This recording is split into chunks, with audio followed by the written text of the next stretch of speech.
Hey folks, let me start out this video with a full disclosure because I want to remain honest about these things and not mislead anyone. For the first time on this channel, I am playing a guitar or demonstrating or reviewing a guitar that I didn't buy.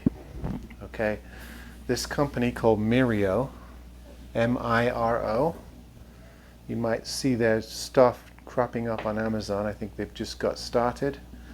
Contacted me saying they like my videos and how I present instruments, and would I be prepared to review one of their guitars. I looked up what they had and it seemed mostly student quality, entry level, and I asked them, I gave them two conditions. One, I'm going to give an honest review, which they were fine with. They didn't try to lead me in any direction. And the second thing is, could you send me a guitar with a spruce top? Because they have a lot of really entry-level basswood models. I wanted something that was a little bit better woods. So I got this today, just now in the mail, and I'm shooting a video within seconds of pulling it out of the box. I don't do unboxing videos. I find them incredibly boring and pointless. I don't know why they're a thing. I just pulled this out the box, took the paper off the fretboard, and I'll give you my immediate impressions. Matte finished ply spruce top, not select grade wood, but decent. It reminds me right off the bat of some other guitars like the Donna guitars, the Donna classicals, also the Wrench classicals that I was reviewing a year or two ago. That same sort of spruce ply top with the wood ring, maybe walnut ring. Not sure what the specs are on this board. I think it might be teak wood actually. That's certainly a graphite nut, and you know, sort of this sapele type mahogany. Very nice. It looks very competent, very nicely done. The bridge is nicely shaped. It also has a graphite, what looks to be a graphite saddle. So tuned it up to pitch or close to. I tuned by ear. What do I get?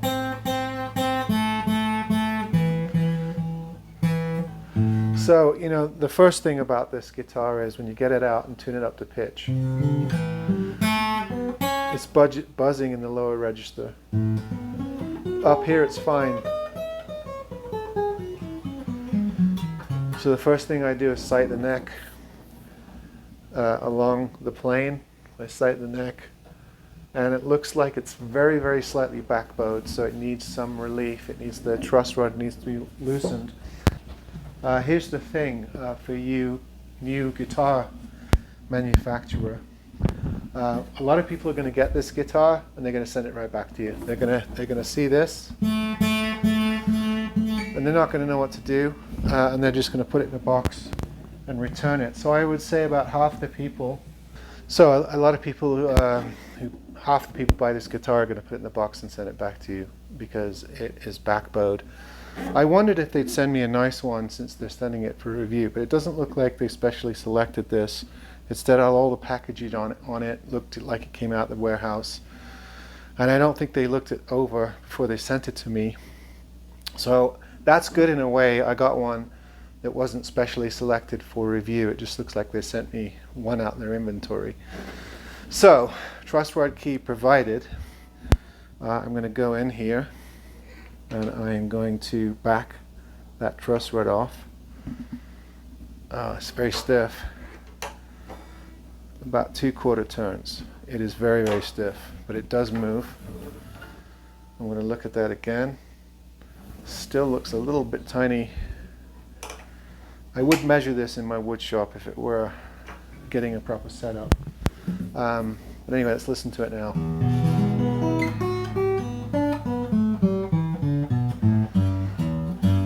Not perfect, but a lot better. A little buzzing here on the A string and the 2nd fret, and the E string on the 3rd fret. So if you play a G chord, you're going to get that a little bit of buzz. Now, of course, once it sits for a day, it just came in the mail, so I certainly wouldn't return it right away unless it were absolutely warped beyond recognition.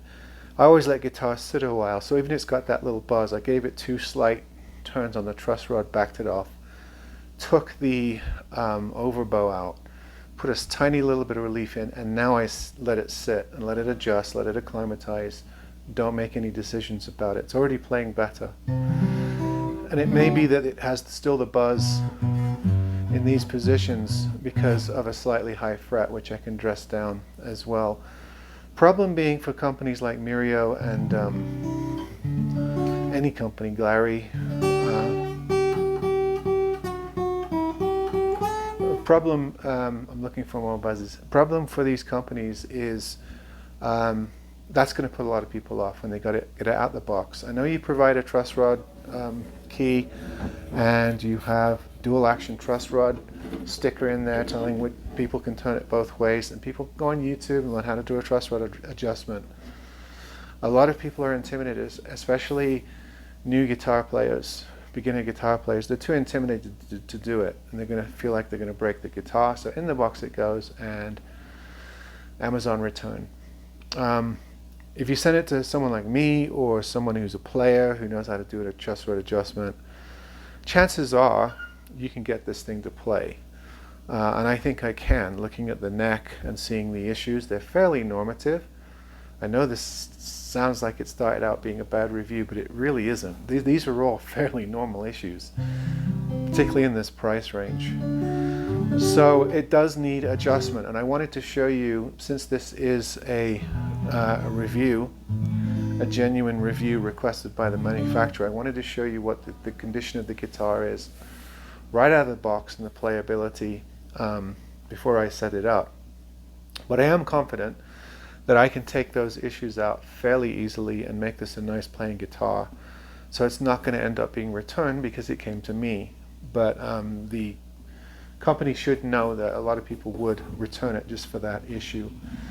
Apart from that, there are no real other issues. Very nice matte finish. Spruce ply, dreadnought with the cutaway. I like the wood rosette. I like the cut of the bridge. I like the fact that they use what looks to be a graphite. Nut and saddle. I don't think this is rosewood. I'll have to look on there.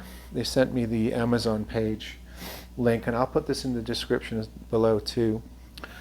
They sent me the link. I'll have to look at the specs on the guitar. In fact, I'll splice together another video to go with this one after I've looked at the guitar and studied it and done a setup on it. So you'll hear kind of a before and after. I like the headstock. I think it's an interesting shape. It's not boring shield or squared off headstock like a lot of them tend to do. I like this interesting little cut here. It's an interesting design. The logo is not offensive. A lot of logos look garish. That doesn't look bad at all. I like the fact that they matched the headstock veneer to the back and sides of the guitar, so you have some sort of symmetry on the guitar.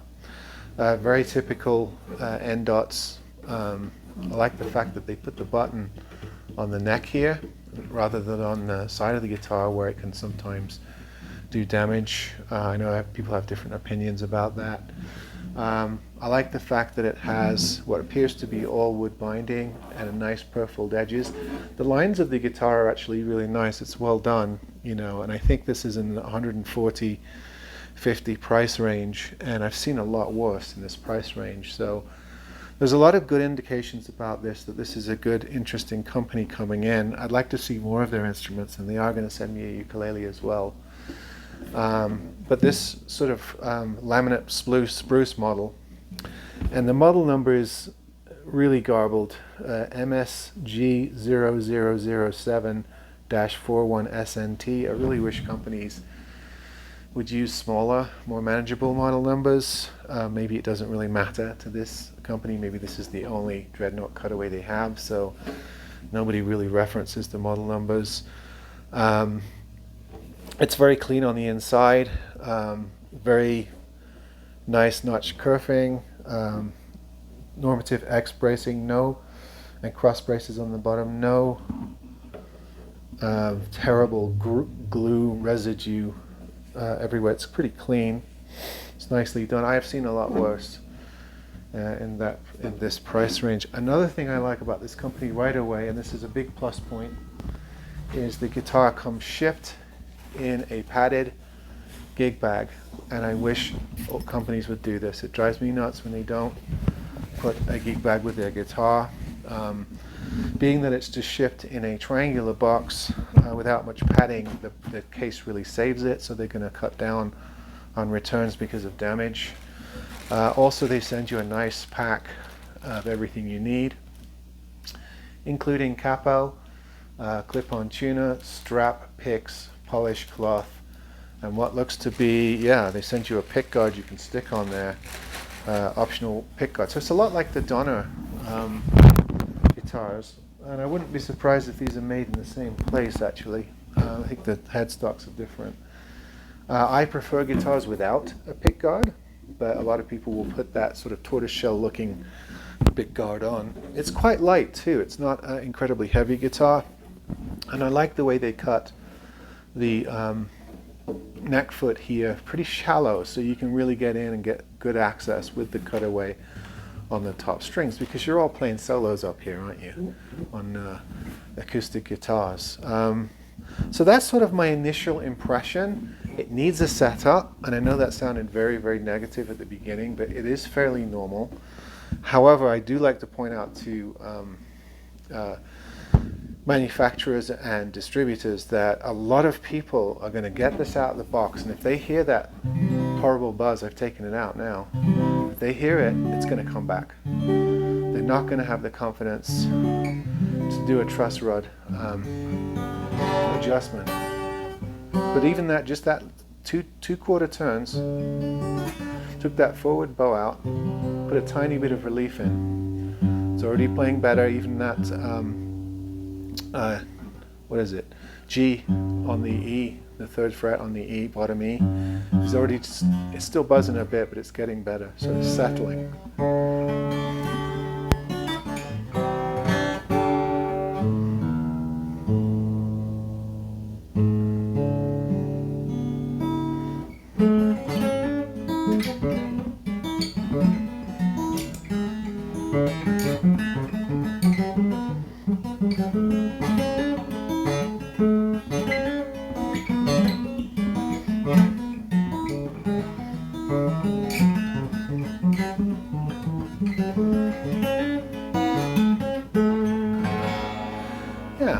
So they sent me the Amazon link, which I'm going to put the link on here. Oh, I was wrong. It is $106.99 with the gig bag and all the accessories. It is the Mirio 41-inch acoustic guitar for beginner, full-size spruce top cutaway, Acoustica guitarra, with tuner, strings, capo, straps, picks, polishing cloth. They list the color as natural, that's true. The top as spruce. The body material is listed as spruce, it's not. It's sapele, neck mahogany. I was right, it is a tech wood fretboard, so it is not a rosewood or anything like that, black walnut, nothing like that. They just list it as spruce on the website, which indicates that it is laminate, and I can tell it's not solid, but it's decent. It's got a nice resonant sound. Got a nice little after-sale guarantee on here. If you find that the guitar is damaged or the accessories are missing when you receive your product, please contact us. We will provide you with the most professional and satisfactory solutions. So we'll have to see if what that means. I'm not sure how you can really fulfill that on Amazon. I think Amazon just takes care of the returns. I can see that they've got a blue and a black, trans black dreadnought guitar. I think these are all basswood, or at least sapele backs with basswood tops. So I'm not sure. This might be the higher end or the better end of their acoustic offering. I'm not entirely sure. I will do a follow-up on this because this is like a straight out of the box video. I'm gonna give them 2 videos for sending it to me. How's that? So yeah, starter guitar. They put that right on the ad. They're not trying to mislead anyone. Another thing. It's very similar to the, what is it? The Victoria from Orangewood. It has that feel to it as well. The matte, the blonde spruce with the wood binding, and the matte with sapele back and sides. I think those have rosewood boards, and those are what, 125, 135. So this is a little bit cheaper. It's a bit cheaper. I think the Donners have gone up to 119 or 129. They keep shifting. I think it's a little bit nicer than the Glary I got. Not really intending this to be a comparison video, but these are just my first impressions. What they've done well is the finish is really nice. I like the satin. The frets are actually really good. I don't have to really do much fret beveling, and that's a big surprise. So let me give them kudos for that. I like the fact that it has what appears to be a graphite nut and saddle rather than just your standard plastic. The keys are very standard. They're your normative, you find these on everything, but they don't bother me. If you cut the nut slots right and you bury the strings without them binding. Normally I don't have tuning issues. I don't know why people are always in such a rush to replace tuners. A lot of tuning issues I find are nut issues. So in the setup I'll make sure that is not an issue. The strap buttons are in good places. The bridge is cut nicely. I like the plain wood rosette. I like that look. And I like the way the headstock's cut. So it's a pretty nicely designed guitar. And it sounds, I can't lie, I mean, it doesn't sound much different from some of those other brands. They all sound fairly similar. But it sounds nice. When I looked up their stuff online, I wasn't sure what to expect, but this is actually nice. I mean, for $106, let's say $115 with tax in America. I'm not sure if these are offered in UK or in Australia. You might want to check on your local Amazon pages. I mean, being that these are probably manufactured, they are manufactured in China, I don't see why they wouldn't offer it on those sites as well, but I'm not sure at this point in time. So there you go, Mirio. This is the Bash the Light. There's the tag there on the inside. So here's a 20-minute first impression video. I will do a setup on this in the next couple of days and come back and do a follow-up. And I will also do a video for the ukulele that they send me. And I might just buy one since they're sending me a couple to look at. I will, sort of reciprocate with them and maybe buy another model, something quite different, and review that as well. Because this apart from that setup issue, it's going to put some people off, but not me. I open hundreds of guitars that buzz like that, or are slightly backbowed, or they're too straight. They have a high fret. That happens a lot, especially at this price range. But even on expensive guitars. The last Yamaha $600 guitar I got had a high fret and was buzzing like that. So,